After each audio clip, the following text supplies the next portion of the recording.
wild. That tweet came out of nowhere yesterday, just after lunchtime. Free agency is wild. I don't know what he means. Does it mean that he's fending off suitors with a stick? Or does it mean he's sitting around twiddling his thumbs waiting for the offers to roll in? My guess, Miles, given the unique nature of 2021 and given that no one knows how much money they're going to have to spend, thus they don't know what their budgets will be, the phone has not been ringing the way that he thought it would. Now, it's easy for it to ring with, hey, we're interested in your guy. It's another thing for it to ring with, we're ready to submit an official offer. I think that's why J.J. Watt believes that the experience is wild.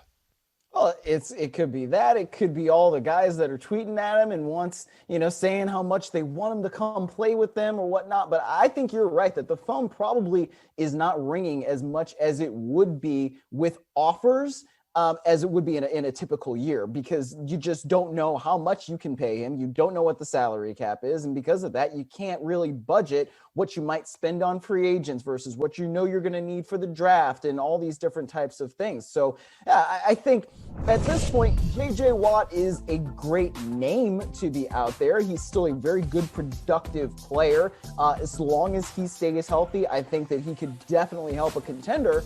But if you are a contender and he's available, you might say, yes, JJ, we're interested in you. But unfortunately, right now, we just can't make you an offer because I'm sorry, we don't know what the cap is and we have no idea what we're going to be able to pay you. And that's got to be a slap in the face for a guy who rightfully viewed himself as one of the best defensive players of the past generation, 3-time Defensive Player of the Year, surefire Hall of Famer. And now he's available, and yeah, he's 32, and yeah, he's not the guy he used to be, but he's still pretty damn good. And it's crickets. That's got to be unsettling. The other side of it, too, we're going to continue to get the reports of potential interest. Mutual interest is the new phrase. And I don't want to be overly cynical here, but let's face it, each one of these teams has its own media operation now. If you can inject into the overall consciousness of your fan base that you potentially may be getting a J.J. Watt, that's good for business. People are going to be dialing up BuffaloBills.com now that it's out there that there's mutual interest between the Bills and J.J. Watt. I know what I would do as a fan. I'd be checking it all the time. I'd be creeping on the Twitter page of the Buffalo Bills. When's the announcement? When are we going to find out? What do we know? How much does he want? Can we afford it? That becomes a little cottage industry within the broader cottage industry of monetizing the coverage of you as a football team. So, look, the Bills make sense. The Bills make sense. The question is, where does he want to go?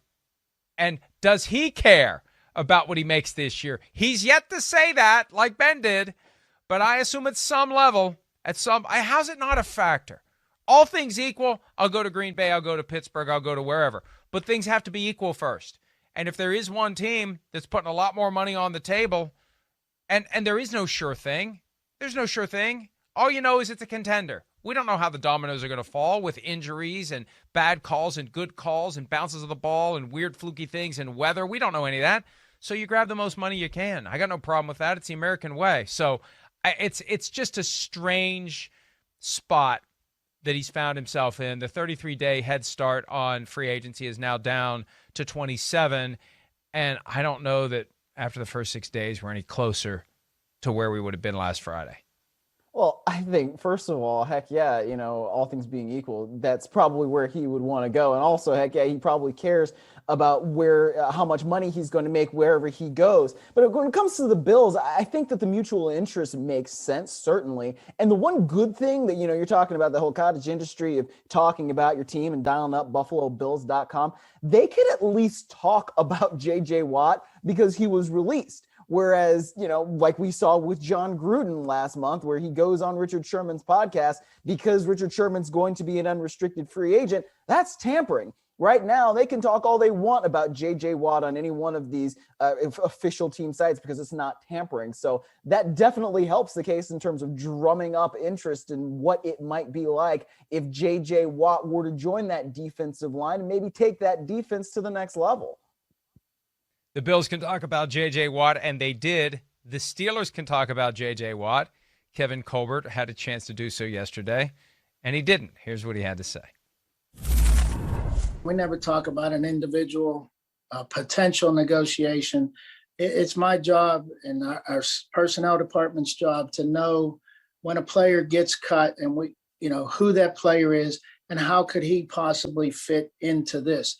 We anticipate a lot of players getting cut in the next few weeks as teams come to the realization of what the cap may be. And for each and every player that gets cut, we will put those players into the free agency group that we know have their contracts coming to an end, and we continue to make those adjustments.